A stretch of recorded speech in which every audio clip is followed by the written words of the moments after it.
Ya, nice. Monitor ini selain portable, udah 100% sRGB, udah IPS, dan udah touchscreen, dan yang nggak kalah penting harganya cukup terjangkau.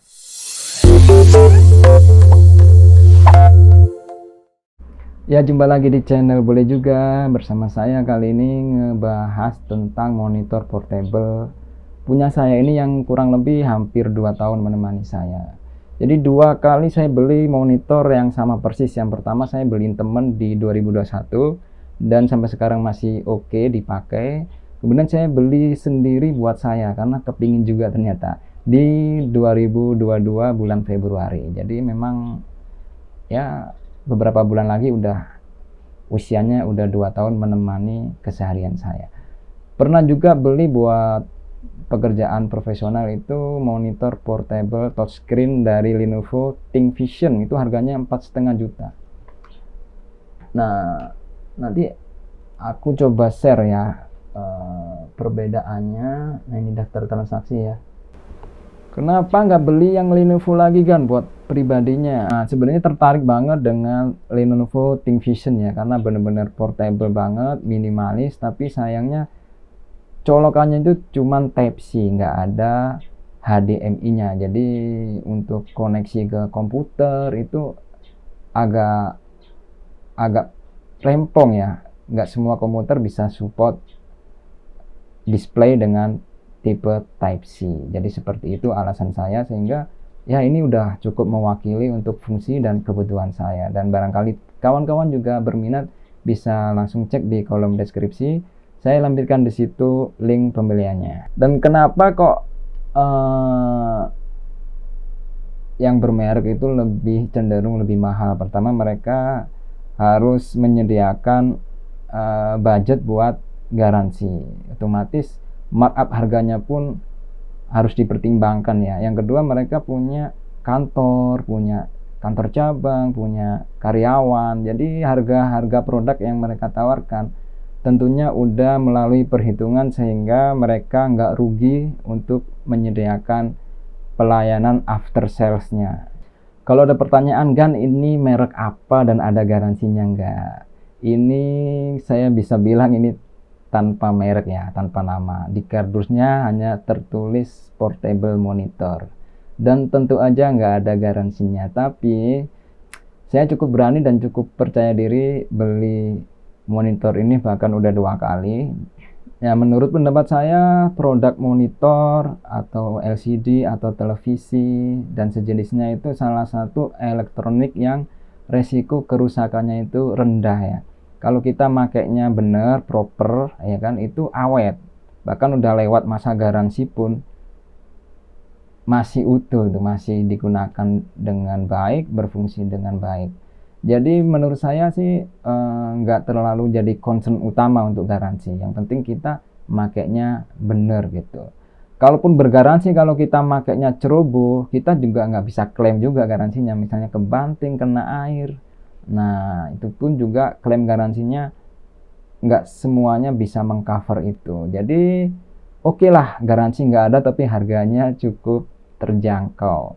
Bisa dibandingkan dengan monitor sejenisnya, itu harganya pasti beda kawan.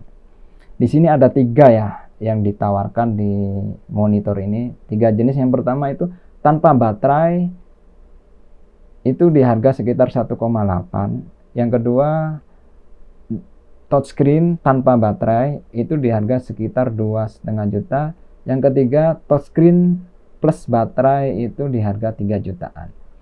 Yang touchscreen plus baterai ini saya nggak rekomen kawan. Kawan beli aja kalau memang butuh touchscreen ya, beli aja yang tanpa baterai. Dan jika butuh portabilitas ya kan, nggak mau colok listrik, beli aja power bank kawan. Kalau tanpa baterai dengan power bank selisih harga 500, itu kawan bisa dapetin power bank 2000 mAh, dan itu udah cukup lama buat mensuplai monitor ini daripada monitor dengan baterai di dalamnya yang cuman 3000 mAh. Tentunya tidak akan lama bertahan juga gitu. Jadi tips dengan menggunakan power bank itu bisa kawan coba di rumah yang udah memiliki monitor ini. Tentunya jauh banget berbeda. Kita langsung ke TKP ya kawan. Toko EOS Indonesia yang menjual produk ini dan juga udah terjual ratusan dan semuanya ngasih bintang 5. Artinya konsumen cukup puas dengan kualitas dan harganya ya. Yang kedua, ada juga alternatif lain, tapi ini cuman yang nggak touchscreen, itu di harga 1,5 juta dengan spesifikasi yang mirip, yang serupa, Full HD 15,6 inch dan sudah 100% sRGB.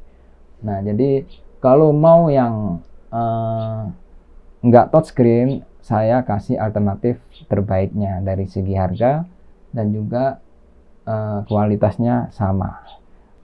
Selanjutnya kita bahas sedikit terkait teknis ya, mulai dari kardusnya deh. Kardusnya ini cukup cakep loh, walaupun tanpa brand, tulisannya udah gold gitu.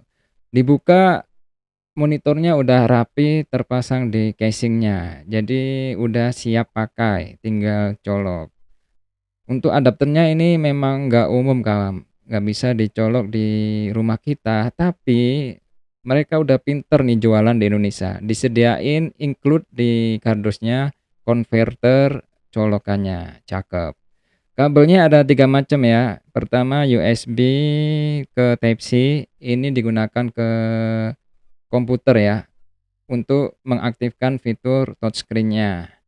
Dan yang kedua ada Type C ke Type C, ini khusus untuk komputer atau laptop yang support DisplayPort. Ini bisa langsung sekalian powernya, jadi cukup satu kabel udah nyala semuanya, termasuk touchscreen-nya.